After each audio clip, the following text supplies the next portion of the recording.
Salam gençler, bugünkü konumuz geometridir. Mövzu olaraq isə doğruda açılar mövzusunun video izahını verəcəm. Əvvəlcə məncə qeydlərinizi almaq üçün ruçka qələmlərinizi hazır eləyin. Əvvəlcə qeydlər notları verəcəm. Qeydlərinizi ona görə götürməyinizi tövsiyə edirəm. Daha sonra isə onlara uyğun test nümunələri həll edəcəyik, test çözüm edəcəyik. Əvvəlcə konumuzun adını yazaq.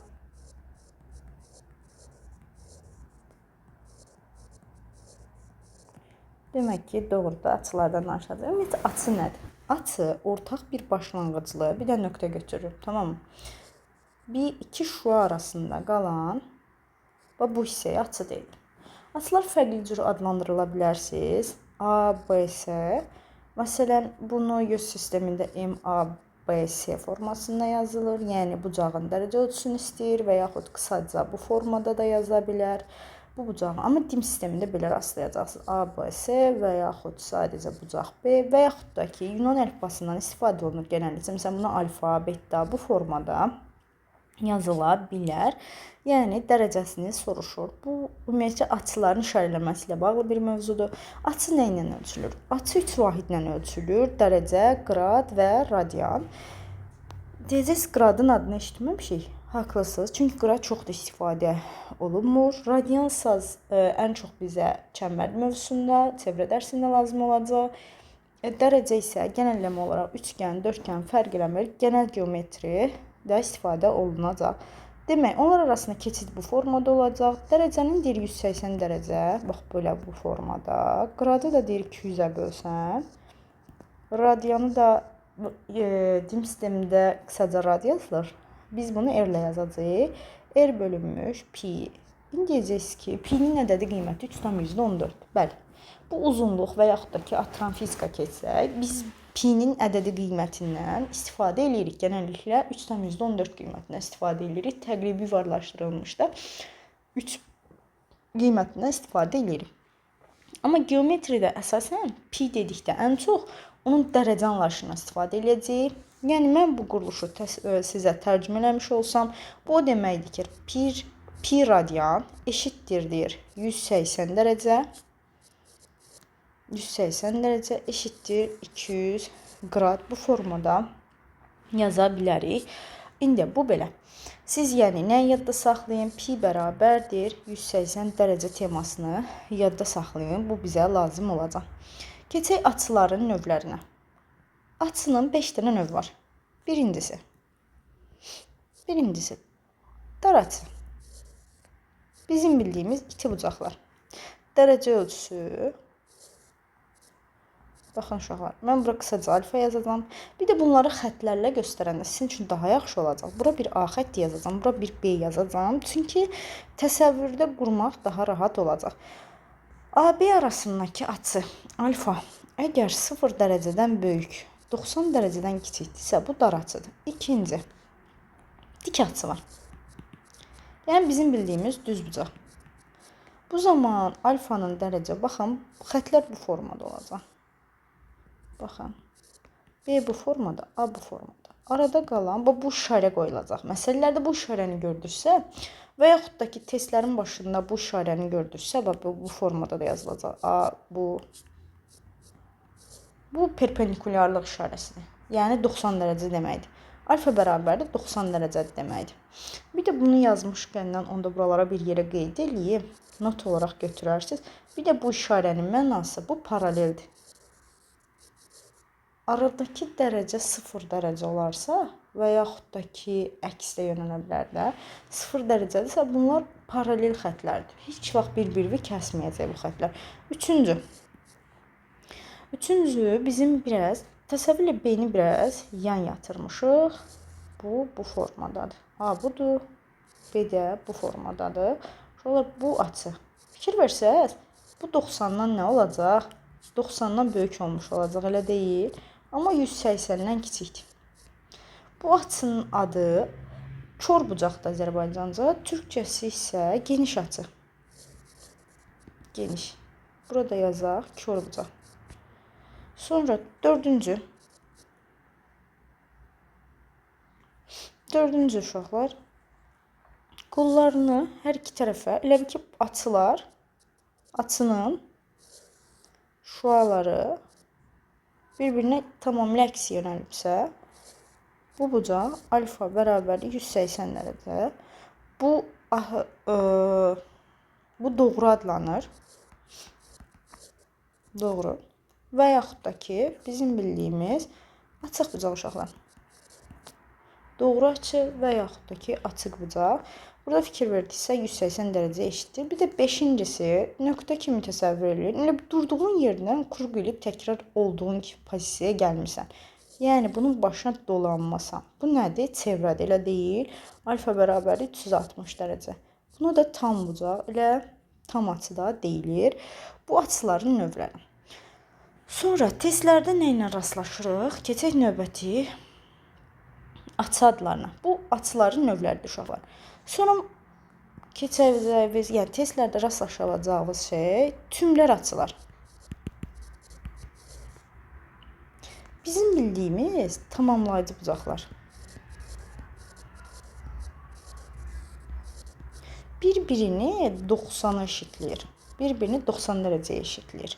Yəni biri alfadırsa, məsələn o birisinə beta deyə bilərsən və yaxud da buna 90 minus alfa da deyə bilərsən. Toplamı nəyə eşitlənməlidir? Bunların toplamı 90 dərəcəyə bərabər olmalıdır. Yaxşı? Yəni şəkil olaraq məsələn mən çəksəm, bu arada bax belə bir xətt çəkəndə 45-45 təsəvvürü yaratmayın beyninizdə. Şəkillərə geometri də çox da güvənməyin. Yəni şəklə baxıb da açının dar, paralel, tərəflərin paralel olduğunu ya da 90 dərəcə olduğunu iddia eləməyin. Yaxşı? Şəkillər o qədər də dəqiq olmaya bilər. Məsələn, bura alfa yazsam, bura 90 minus alfa yaza bilərəm. Bu formada yadda saxlaya bilərsiniz. Demək, cəminə verəcək bizə tümlər açılar. Cəmi 90 dərəcəyə tamamlanacaq. Sonra bütünlər açılar var.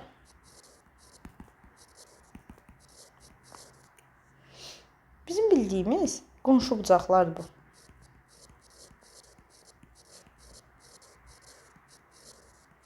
Cəmi neçə dərəcə olurdu? 180 dərəcə olurdu, elə deyil. Birini alfa yazsam, o birisini beta yazsam, beta'nın əvəzinə onda mən 180 minus alfa da yaza bilərəm, elə deyil. Bunların toplamı nə verməlidir mənə? 180 dərəcəyə tamamlasın. Yəni bizə doğrunu verməlidir. Bunu belə də yadda saxlaya bilər. Yan-yana durmuşsa bu formada olanda. Bunların toplamı nə verəcək bizə? 180 dərəcə verəcək. Adı da bütünlər açılar adlanır uşaqlar. Bir də tərs açılar var.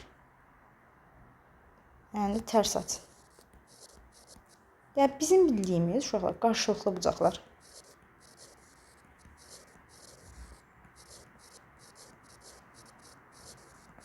Qarşılıqlı bucaqlar bir-birinə bərabərdir. Yəni şəkil olaraq mən bunu çəkmək istəsəm, iki xəttin kəsişməsindən alınır, iki doğrunun kəsişməsindən. Məsələn, bura alfadırsa, bura alfadır. Bura betadırsa, bura da betadır. Bir-birinə tərs açılır. Qarşılıqlı tərs açılar. Qarşılıqlı bucaqlar adlanır. Bu belə. Bu anlayışları verdikdən sonra keçək indi bizim 7-ci sinifdə, yəni din sistemində 7-ci sinifdə məktəbdə öyrəndiyimiz iki paralel xətti 3-cü ilə kəsdikdə, məsələn 2 paralel xətti elə deyil, 3-cü ilə kəsəndə burada bucaqlar alınırdı. Gəlin bunları qısaca yazaq. Məsələn A bucağı, B bucağı, C, D. Məsələn sonra bura H yazaq. Bura Y yazaq, bura F yazaq, məsələn, bura K yazaq. İndi uşaqlar, burada əvvəlcə adlarını verəcəm qeyd olaraq, yəni nəzər olsun. Amma dediyim kimi də çox da detaylı lazım deyil. İlk birinci biləcəyimiz yöndaş açılar var. Yöndaş açı. Yöndaş açının Azərbaycancası uyğun bucaqlar. Uyğun bucaqlar. Məsələn, burada deyəcəksiniz, necə yadda saxlayaq uyğun bucaqları? Baxın, bunu belə ortadan təsəvvür eləyin ki, siz bunu ortadan belə kəsmişsiniz, tamam mı? Sonra bu D1 xətt olsun, bu da D2. D2-ni olduğu formada aparıb D1-in üstünə qoymusunuz, üst-üstə qoymusunuz. Üst-üstə qoyanda hansı açılar üst-üstə düşürsə, onda bunlara yöndaş açılar deyilir. Yəni bu formada yadda saxlaya bilərsiniz. Yəni bu da yadda saxlama yollarından biridir. Demək ki, bu formada olsaydı, məsələn, A ilə kim üst-üstə düşəcəkdi? H üst-üstə düşəcəkdi. Məsələn, D ilə kim üst-üstə düşəcəkdi? K. Fikir verin, biri yuxarıdakı xətdən aşağıda dayananda, o birisi də aşağıdakı xətdən aşağıda dayanır. Gördük. Sonra B məsələn solda yuxarıda dayanıbsa, Y də aşağıda solda yuxarıda dayanıb. Məsələn, aşağıda C dayanıbsa, aşağıdakı xəttin aşağısında solda F dayanıb. Bax, bunlar yöndaş açılar, uyğun bucaqlar adlanır. Oldu. Sonra ikinci formada, pozisiyada olan bucaqlar burada. İç-dış tərs açılar var. Yəni biz bunu uşaqlar demək olar ki, heç belə də adlandırmayacaq. İndi kurallar deyəcəm, Z kuralı falan deyəcəm. Orada görəcəksiniz. Ancaq genəlləmə onları istifadə edirik. Lim sistemində buna çarpaz bucaqlar deyilir.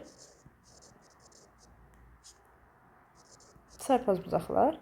Çarpaz bucaqlar içdən baxsaq, məsələn, C-nin çaprazında kim dayanıb? H dayanıb. Məsələn, D-nin Y dayanıb. Dışarıda A-ya nəzərən xəttdən yuxarıda sağda A dayanıbsa, aşağıdakı xətdən solda aşağıda F dayanıb. Bir-birinin ziqzaq formada dayanan açılar. Demək ki, bax A açısı eşit olacaq kimə? F-ə. B açısı onda K-ya, dışarıdakılar dışarıdakılara çapraz olanlara bərabər, içəridəkilər də içəridəkilər. Məsələn, C eşit olacaq H-a, D eşit olacaq Y-yə. Bu formada yadda saxlaya bilərsiniz. Sonra uşaqlar, növbəti kural burada. Növbəti bucağın adı. Qarşı durumlu açılar var.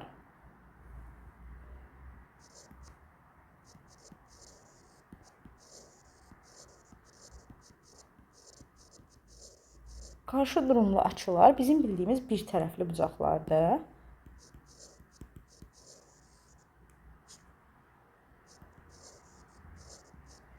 Bir tərəfli bucaqların cəmi toplamı eşitdir 180 dərəcə.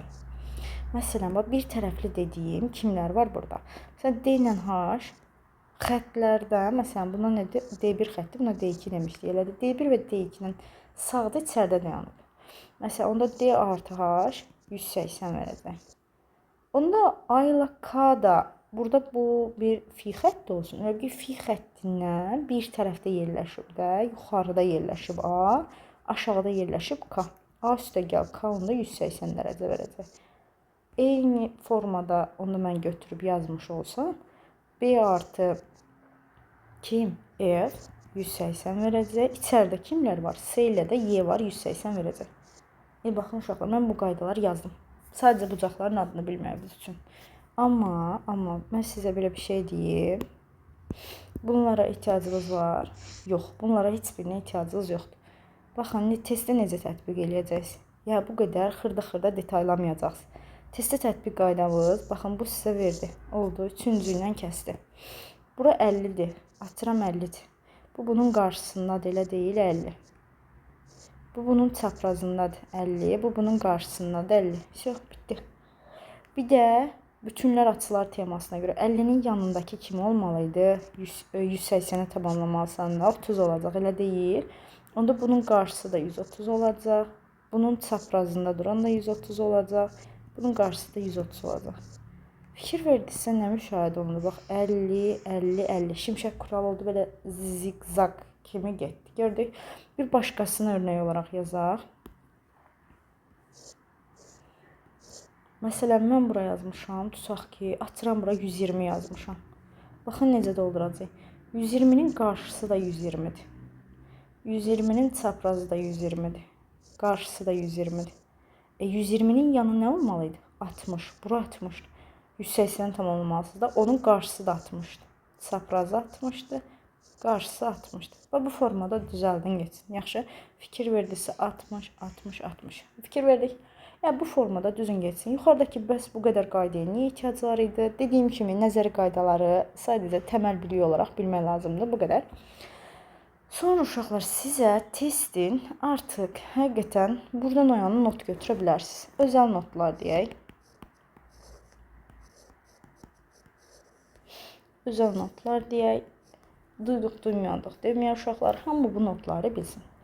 Baxın, sizə iki paralel verəcək. Birinci, məsələn, iki paralel xətt verəcək. Bu formada. Kuralların adları var bu arada. Məsələn, mən bunları belə yazacağam və əslində bu qaydaların da hamısında sonda bir tək cümlə istifadə edəcəm və deyəcəm ki, bunu əsasən yadda saxlayın, getsin bu qaydaları. U hərfinə bənzədiyinə görə bunun kuralın adı U kuralıdır. Başqa bir şeylə yazaq. U kuralı. Burada U kuralı nədir? Bu alfadırsa, bu bettadırsa uşaqlar. Bunlar qarşılıqlı durumda olan bucaqlar deyil. Yəni qarşılıqlı bucaqlar deyil. Daha doğrusu sorry. Bir tərəfli bucaqlar deyil.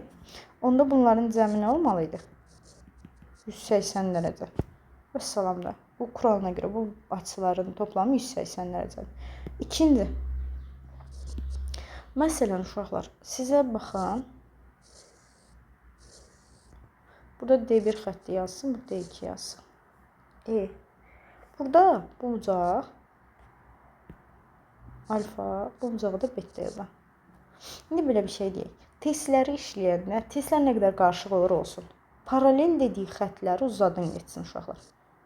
Paralelləri uzadıb üçüncü ilə keçirəndə bunlar çapraz bucaqlar deyil. Kural ümumiyyətcə Z hərfinə bənzədiyinə görə şəklin forması pozulmasın deyə qaytarıb qaydanı yazırım, amma ümumi ideyasını demək istədim. Z hərfinə bənzədiyinə görə Z kural deyilir. Z kurala görə bu bucaqlar bir-birinə bərabərdir. Çünki çarpaz bucaqlar yuxarıdakı qaydadan gəlir, elə deyil. Baxın, bu xətlərin sayını çoxalda bilərlər.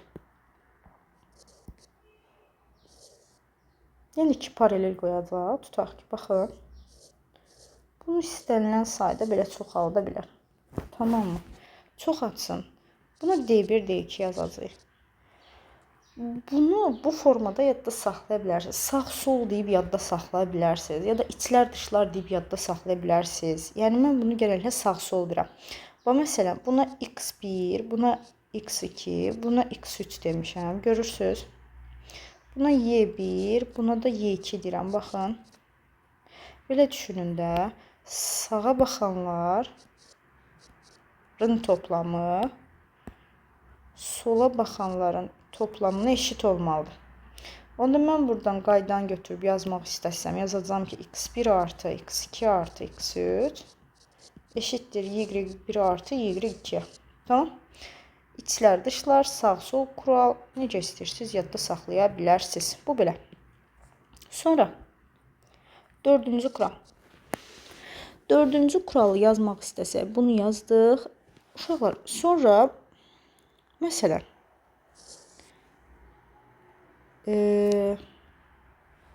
Z yazdıq. Tamam, Z yazmışıq. M kuralını yazmamışıq. İçlər, dışları sağ-sol göstərdim. Şey kimi düşünün bax, uşaqlar. Baxın, yuxarıda yazdığım üçüncü versiya bunun bir böyük versiyası elə deyil. Burada da eyni ideyadır. D1, D2 yazacağım. Baxın, eyni qaydaya sizə mən bura x1, x2 yazım. Heç x1, x2 yox, alfabetdə yazım. Şərlənmə fərqi yox, çöl x yazım. Eyni qayda ilə desəm, sağa baxır, bu da sola baxır desəm, içlər, dışlar kuralını tətbiq eləsəm, x bərabər alfa plus beta olar. Sadəcə qayda M hərfinə bənzədiyi üçün buna M kuralı deyilir. Bu belə. Bunu yazdıqdan sonra 5-ci kuralımızı yazaq. 5-ci kuralımız, məsələn, karandaş kural olmalıdır. Karandaş kural, karandaşa bənzədiyi üçün buna karandaş kural deyilir.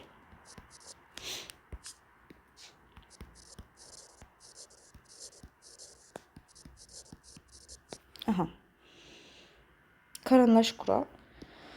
Gənclər, bu arada qeydləri götürmək istəyən eyni adlı Telegram qrupu var. Oradan girib bu qeydləri oradan götürə bilər. Yəni ora atacağım video izahdan sonra. Karandaş kural. Karandaş kurala gələndə uşaqlar, baxın.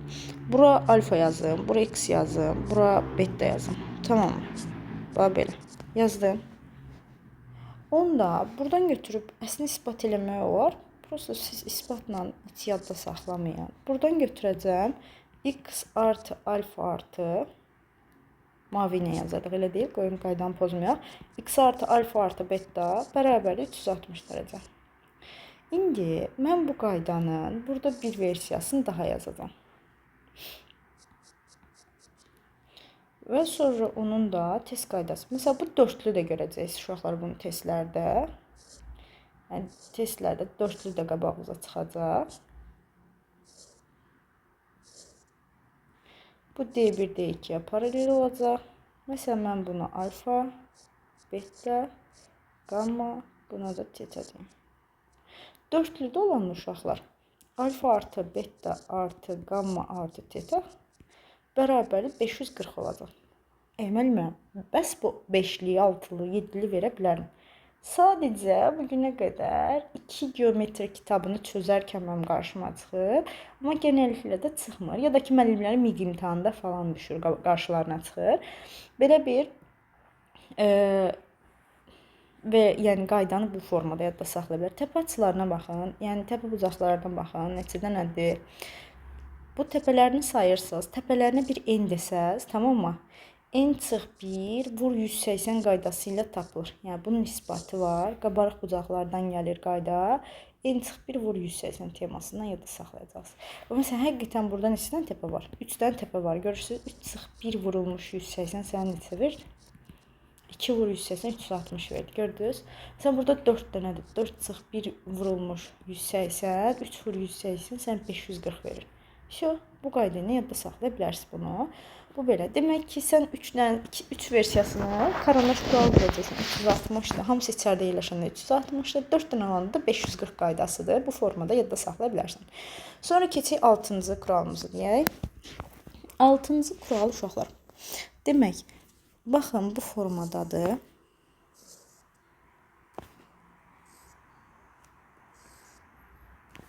Bu D1, bu da D2 olsun. Burada uşaqlar buna alfa yazaq. Alfa, beta, bunu x yazacaqlar. Bu misalların tətbiqində, yəni standart olaraq biz bunu dimdə, hədəfdə işləyəndə uşaqlara əzbərlədirdik. Yəni normalda bizdə əzbərlədirlər. X bərabərdir alfa artı beta çıx 180. Bax, qaydası bu, tamam. Amma siz elə eləmirsiniz, heç özünüzü yormursunuz, nə edirsiniz? Bax, bunu belə keçirirsiniz, tamam mı? Məsələn, bura betadırsa, məsələn, bura nə olacaq? 180 çıx beta olacaq. Məsələn, yaza bilərsiniz. X üstəgə 180 çıx beta çapraz bucaqlara görə alfaya bərabər olur. Məsələn, burada yenə götürüb 180 minus alfa yaza bilərsiniz. Burada D1, D2 bu arada bütün məsələlərdə bir-birinə paraleldir. Mən bu xəttlərə paralel çəkmirəm və bu formada quruluş yazıram. Yaxşı? Test tətbiqdə göstərəcəm. 7-ci. 7-ci nə edəcək uşaqlar? Bumerang kuralı var. Buna roket də deyilir, bumerang da deyilir. Bu məsələn bu formada. Sonra buna bənzər üçgənlərdə sonra başqa bir şey keçəcək. Burada içəriyə yazaq alfa, beta, gamma. Buraya yazaq x. Tamam. İndi mən burada x-a nə yaza bilərəm? X bərabərdir deyir. Qoy kuralın adını yazıraq. Bumerang. Demək, x bərabərdir alfa artı beta artı gamma. Dışarıdakılar içəridəkilərinə bərabərdir bu formada. Hətta buna bənzər, qoyun elə bunun yanında yazın. Bu məsələn, tutaq ki, belə bir dənə çəkəcək, tamam mı? Yəni, atıram belə baxın. Bax, bu nəsil ispat eləmək olur, paralellər çəkərəm, məsələlərdə göstərir. Məsələn, belə bir şəkil çəkib, ya da tutaq ki, bu biraz səliqəsiz oldu. Bax, belə şəkil çəkib tutaq ki, buraya yazıb tutaq ki, A yazıb, B yazıb, C yazıb, D yazıb. Sonra bunun çöl tərəfinə, məsələn, buraya X, Y yazıb.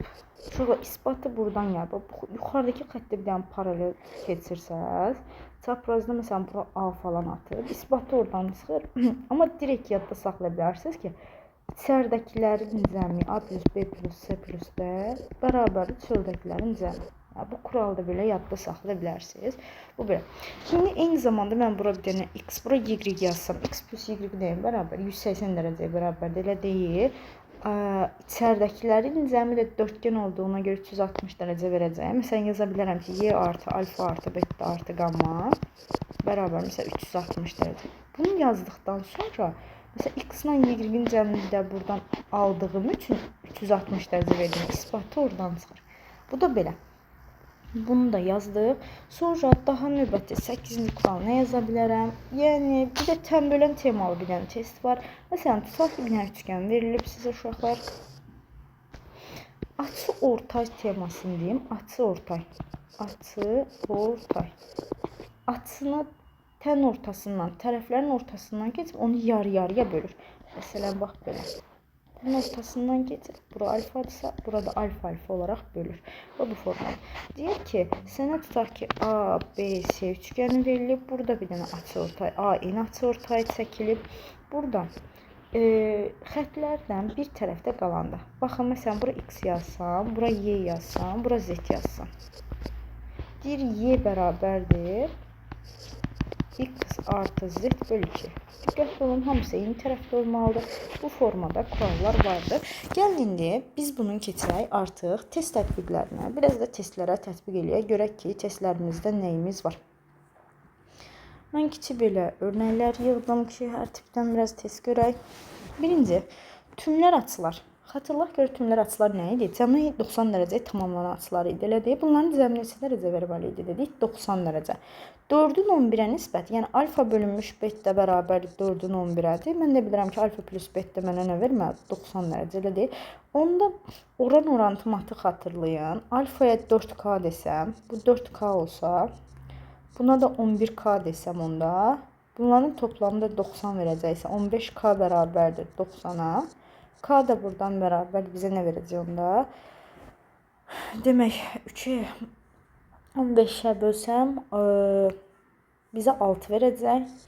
K 6 olandan sonra böyük açı bizə nə verəcək onda? 11K idi. 11 vur 6, cavabda 66 verəcək. Cavab Y variantı. Bu belə. Sonra bütünlər açıların toplamı X artı Y bərabər bizə 180 dərəcə verməli idi. Buradan oranın orantını yenə xatırlayaq. X-a 3K deyək. Y-ə 2K deyək. Toplasaq 5K verəcək. Bizdən buradan çıxır. Bərabər 180'ə. K bərabərdir 36 dərəcəyə. Bizdən də X-i istəyir. X-a 3K demişdik. 3 vurulmuş 36. Bizə 108 dərəcə verəcək. Cavab D variantı. Sonra burada BOA. BOA. Baxın, BOA deyir. Gördünüz 46. Yuxarıda verilənlərə görə AOB. AOB. Yəni elə bu. Bunun deyir açıortayı ilə, yəni 46'nın açıortayı neyəcək? Onu neçə bölmüş olacaq? 23 böləcəm. Elə deyil, bu belə. Sonra bizə AOS deyir. AOS-də AOS obşdan söhbət gedir. Obşu bucaq neçə dərəcədir? 20 plus 46 bizə neçə dərəcə verəcək? 66 dərəcə. 66 dərəcənin də yarısı 32. 32-dirsə, onda mən buradan bir dənə xətt keçirəcəm. Yəni, bax, bu hissə nə qədər verməlidir? 32 dərəcə.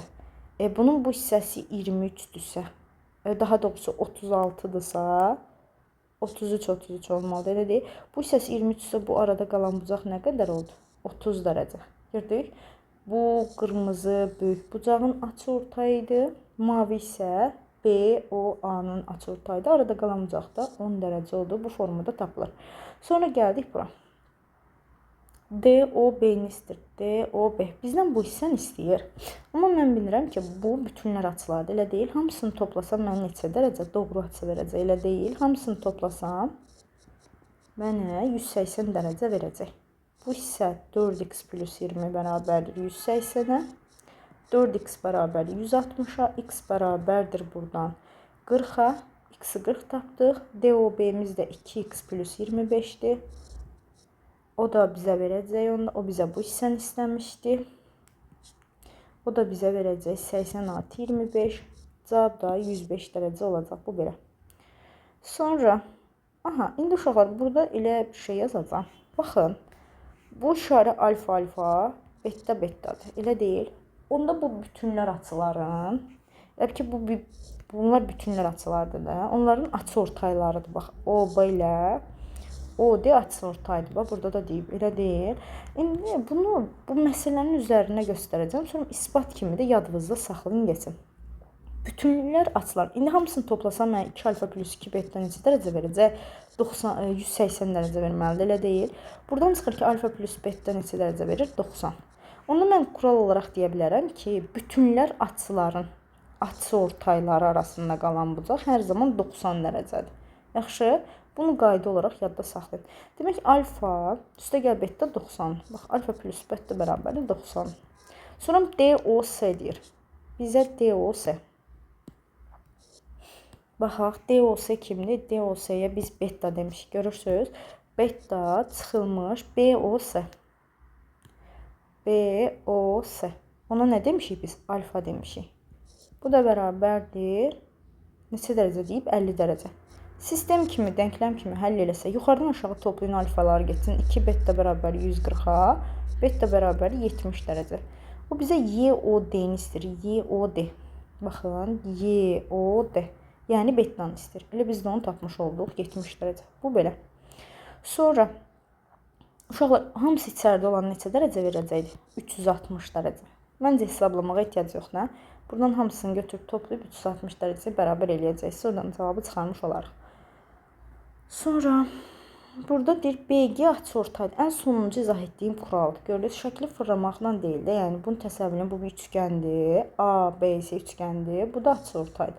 Açıortay olanda bu kənarda duranların cəminin yarısına bərabər. Yəni 3x bölünmüş 2 bərabər 105-dir. 3x buradan bərabər 210-dur. X bərabər 70-dir.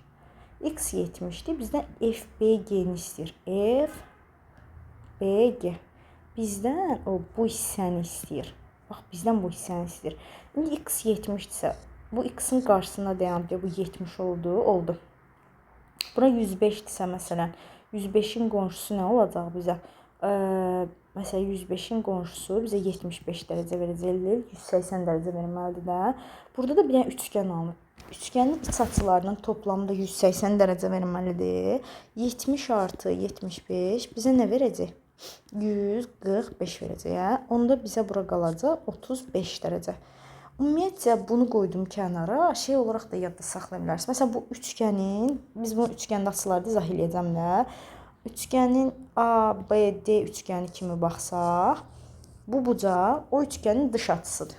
İstənilən dış açı özünə qonşu olmayan iki iç açının cəminə bərabərdir. Bu formada da yadda saxlaya bilərik. Sonra bu kural demişdim, elə deyil. Burada paralellik teması. Baxın, buradan paralellik çəkib isbat edə bilərik. Məsələn, bura x, y yazsam, x plus y-in cəmi mənə nə verəcək? 2a verəcək, elə deyil, m kuralına görə. Baxın, belə verməlidir, elə deyil. Sonra içlər dışlara görə, baxın, bu, bura və bura yuxarıda yerləşib. Onların cəmi hara bərabər olmalıdır? Bu, buna bərabər olmalıdır. Bunu yazıb uzun yazmaqdansa artıq buradan da direkt yadda saxlaya bilərsiniz ki, istəklərin cəmi çöldəkilərə bərabər. 2a üstə gəl, a üstə gəl, 3a plus 10. Fiqurun içərisindəki qalanların cəmi dışarıdakilərə bərabərdir. 200, bundan buna. 220-yə. Buradan da bizə verəcək 6a bərabərdir 210-a. A da buradan bərabərdir. Demək 35 verəcək. A da bərabər 35 verdim. Bu formada həll eləyə bilərik. Bu belə. Sonra gəldik bu testi həll eləyən uşaqlar. Mən dedim ki, bu testi həll eləyəndə buradan bir dənə paralel çəkək. Bura 4x-dırsa, məsələn, mən bura nə yaza bilərəm? 180 minus 4x yaza bilərəm, elə deyil. Məsələn, hətta burada götürüb yaza bilərəm 180 minus 3x minus 24. Prosto onu yazmıram. Çünki mənə bununla bu paralel çəkməmişəm. Onda z kuralına görə bu bura bərabər olmalı deyil. Все da. Onda 180 minus 4x plus x yazsam, onda mənə 3x verəcək. Yəni bu bərabərdir 3x plus 24-ə. 6x buradan bərabər olacaq. Onda mənə nə? 180-dən 24 çıxsaq nə qalacaq? 156. X da buradan bərabərdir 26-ya. İslam, C variant. Bu formada işləyə bilərik. Sonra bu testi işləyəndə M kuralını tətbiq edə bilərsiniz. Baxın, belə yaza bilərsiniz. Bura məsələn tutaq 180 minus 5x yazardınız. Burada M kuralını görürsünüz. Yəni yazardınız ki, bununla bunun cəmi, yəni 180 minus 2x bərabərli 7x kuralından 9x bərabərli 180-ə, x bərabərli 20-yə. Ya bundan eləyərdiniz, ya da ki, uşaqlar bunu bu yana keçirərdiniz. 180 minus 3x yazardınız, tamam mı? Onda da götürüb bu və bu karandaş kurala görə nə yazacaqdınız? 360 dərəcə teması ilə də həll eləsəz, cavabınız eyni çıxacaq. Yəni bilməsən bir neçə yoldan həll eləmək olar. Məsələn, burada mən M kuralını tətbiq eləsəm. Baxın, bir dəfə bura M kuralını tətbiq eləsəm. Nə yazacağam? A artı B artı 20 bərabərdir. Yəni, bununla bunun cəmi 130 verməlidir. Buradan çıxır A artı B bərabərdir 110 dərəcə.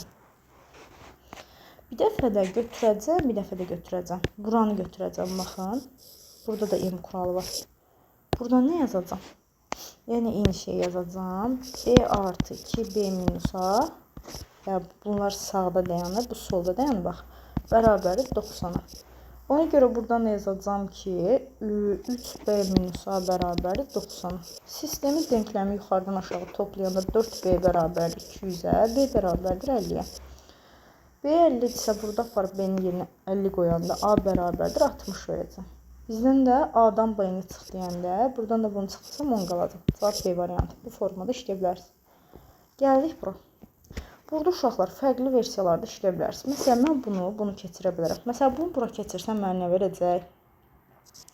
180-ə tamamlamalıyım mən, 140. Məsələn, bu 180-ə 150.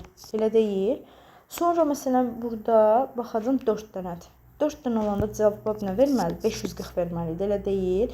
Yəni 140, 150, 290 verərdi. 540-dan 290 götürüb çıxacaqdınız. Sizə verəcək 50, burada da 250. 250-nin də yarısı 125. Bu birinci qayda.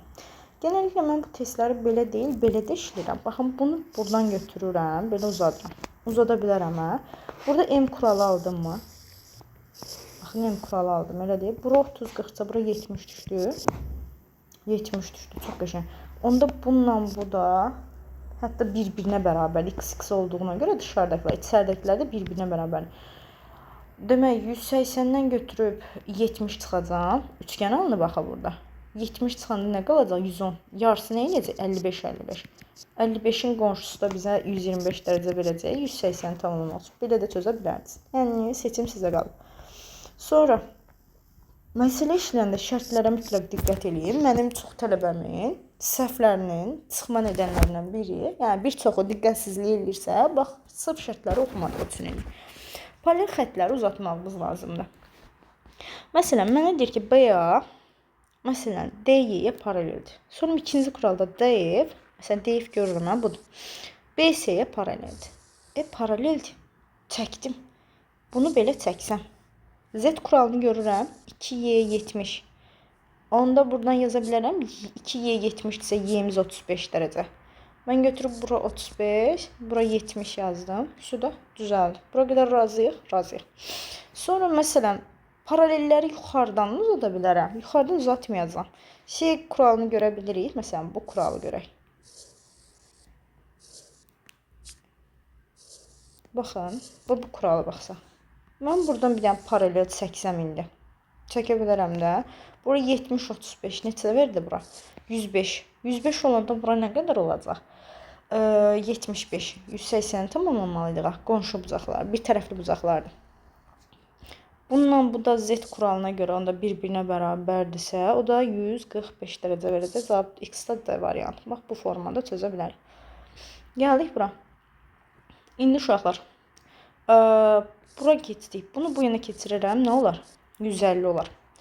Burada bu karandaş kuralını görə bilirsiniz. Yarısı mənim karandaşa bənzəmir axı, amma üçlüdür də görürsünüz. Üçü də bir tərəfdədir. 150, 150, 360-a gəlməlidir. Elə deyil. Bura 60 oldu. Bu işarəni belə qoymağının mənası bunun da 60 dərəcə olduğunu göstərir. 60, 60. Aydın oldu. Sonra biz nə demişdik? Tamam, fərqli cür baxa bilərim. Məsələn, 120 dərəcədir. Elə deyil. Bax, bizə deyir ki, AY, hansı xətt AY, BC-yə paraleldir. Bura 120-dir, sonra bura 60-dır. Belə də baxa bilərsiniz. Sonra başqa cür necə baxa bilərsiniz? 60, 60, 30 olmalısınız ki, 150-yə tamamlansın. Buradan baxa bilərsiniz. Yəni, ürəyiniz necə istəyir, fırlaya bilərsiniz məsələni. Bu belə. Gəldik bura. Aha, uşaqlar, gəlin burada bir dənə qayda kimi belə bir şey deyim mən sizə. Yuxarı tənbölən temasında belə bir şey dediyimə baxın. Bax, belə bir şey yazın. Sonra belə bir şey yazın. Bunu not olaraq götürə bilərsiniz. Bax, deyir ki, bu bunun tənböləndir. Alfa, alfa. Burada olsun, beta, beta. Bura olacaq onda nə? Mənə nə verəcək? 2 alfa plus 2 beta verir. Elə deyil. Bax, birinci bu. Bax, bu hissə. Görürsünüz? Niyə? Bununla bunun cəmi. M kuralına görə. İndi M kuralını bu şəkilə görə tətbiq edin. Baxın. İndi M kuralını buna tətbiq edin. Burada beta, burada alfa da, yəni belə deyil. Bu hissə nəyə bərabər olur? Alfa plus beta. Onu da belə götürək də. İçəri x-dırsa çöl 2x-a bərabər olacaq. Aydın oldu. Çöldəki uzaq olan daha böyük olacaq. Yəni mən burada baxan kimi bunlar açıortaylar olanda bura x-sa bura 2x deyildi. Onda x-in dəyəri nə oldu? 55 dərəcə. Şu. Bax, burada da baxıram. AD kim? AD budur. Kimə paraleldir? BC-yə. Düzdür, şəklə görə paralelə bənzəmir, amma paralellik şərti verib də. Sən bura alfadırsa, bu da onun qarşısında duran bucaq olduğuna görə, tərs açı olduğuna görə alfa olacaq, olacaq. Bu eyni yuxarıdakı məsələyə bənzəmədimi? Onda 100-ün yarısını verəcək. 50 dərəcə verəcək və salam. Bitdi, bu qədər. Bu belə. Məsələn, bundan başlayaq. Burada nə dedik? Paraleli çək dedik. Bura neçə dərəcə olsun? 130-dursa, 130-un yarısı nə olsun? Yarısı nədir? Tövbə yarabbim. 130-dursa, bura bir tərəfli bucaqlara görə 130-dursa, 180 verməlidir. Bura 50 dərəcə olacaq. Bura 80-dirsə, bu onun çaprazıdır. Bura nə qədər qalacaq? 80 dərəcə. Şu alfanın qiyməti çıxdı 80. Bu belə. Məsələn, bura. Məsələn, Z kuralına görə. Baxın. Bunların paralelini 105-dirsə, burada 105 düşəcək. Sonra belə bir şey deyərik. Dış açı, üçgənin dış açısı özünə qonşu olmayan iki iç açının toplamına bərabər. Bura və buranın cəmi 105 veribsə, bura 75 verəcək. Onda bu da bunun çölündə qalıb. 75-dir, 180-i tamamlamalısan. Nə yazmalısan onda? 105 yazarıq, elə deyil. Всё. Cavab C variantı. Bu belə. Gələk bura. Baxın, burada nə edərəm? Mən yenə belə bir kural görürəm. Paralellik çəkirəm. Çünki burada bir sürü paralellik verib. Paralelliyi çəkdim. Çəkdiyimə görə bura bax, 110 dərəcə olduğuna görə. Hər üç xəttdə paralel çəkdim. 110 olduğuna görə bura 70 qaldı. Sonra, məsələn, bu xəttdə də paraleldir, elə deyil. Və üçüncü ilə kəsmişəm. Onda bu 60-dırsa, bura 120 olmalıydı. 70'i var. Neçəsi çatışmır? 50'si çatışmır. Burada da nöqtə qoyubsa, bura 50'dirsə, bu çıxılı yerdə 50'dir. Tamam mıdır? Tamamdır. Sonra aşağı yaza bilərik. Məsələn, gənclər, 50, 50, 100, bura 10 qaldı. Sonra burada M kuralını görə bilərəm. Məsələn, bu və bu. Belə. Bunun cəmi 80 verməlidir. Sağlar, sollar kuralı. Onda da x-in qiyməti 70 olacaq. Y variantı. Bu belə. Sonra baxaq burada nə sual imiş belə. Burada uşaqlar içlər, dışlar kuralı yazsam. Məsələn, bunu baxaq necə yanaşaq. Bura x yazsam, y yazsam, tamam mı? Heç mənə o lazım deyil. Bax, buradan belə bir şey yazsam, bax belə. Görürəm bunu. Gördüm. İndi burada sağdadır, soldadır. Bu alfa sağdadır, y soldadır. Burada sağdadır. Sağda durub x plus y eşittir. Solda da dayanıb ki 30 alfa və 20. Yəni da x plus y bərabərdir nəyə? 50 plus alfaya. Digər tərəfdən buradan bir dənə üçgən yaranıb. Üçgənin iç açılarının toplamı da bizə verməlidir 180 dərəcə. Mən bunu tərəf-tərəfə çıxsam, çıxa da bilərəm. Ya da ki, x plus y-in yerinə əvəz edib 50 plus alfa da yaza bilərəm. 50 plus alfa yazsam 2 alfa bərabər 180 alınacaq. Buradan 2 alfa bərabər 130-a, alfa da bərabər 65 dərəcə. Başqa cür də baxmaq olardı. Bax, belə də tamamlayıb baxmaq olardı. Amma artıq bu şəkildə işlədiyimizə görə başqa bir versiyaya da ehtiyac yoxdur. Eyni şeyə gələcək. Sonra baxaq görə bu məsələdə nə demək istəyir. M kuralını görsək, bax bu sağa, sağa baxmalıdır. Sola baxır. 32 bura 90-cı. 90-dan 32 çıxanı nə qalacaq? 58 dərəcə. 180-dən də 58 çıxacam. Çünki buranı tapmalıyam. 180-dən də 58 çıxanda 122 dərəcə. O da 61 qalar. Sonra bununla da bunun cəmi 180 verməli desəm 61. 180-dən də götürüb 61 çıxsam 119 qalar. Alfa da 119 olar. Sonra görək, bu çox qarışıqmış kimi görünür. Görək nə demək istəyir burada. Tamam. Heç nə. Bir dənə baxıram. Aha, elə buradan başlayacağım. Çünki baxın, burada bunun buna paralelliyini görürəm. Görürsünüz? Bura 110-dursa, bura 70 düşdü, bura 70 düşdü. Sonra bu xətt buna paraleldirsə, onda bunun uzantısına da paraleldir. Bura 140-dırsa, onda bura 40 düşür. Bura 40 düşübsə, bura da 40 yazıram. Sonra burada da götürürəm, baxın. İçlər dışlar kuralını eləyəcəm. Bax, sağ, sol, sağ, sol. Neyəcəm? 40 artı 100 sağa baxır. 90 artı x da sola baxır. Onda buradan da bu 140 eləyirsə, bu da 50 verməlidir. Əssalam, bitti. Bu formada uşaqlar testləri siləcəksiniz. Ümid edirəm ki, tamamilə bu mövzu müəyyən qədər sizə aydın oldu. Belə deyək də, işlədikcə, geometri işlədikcə, test üzərini çözdükcə kurallar yadda qalır. Amma kuralları mütləq bilmək lazımdır. Yəni, matdan biraz fərqlidir. Bu qədər gənclər. İnşallah növbəti konularda görüşərik.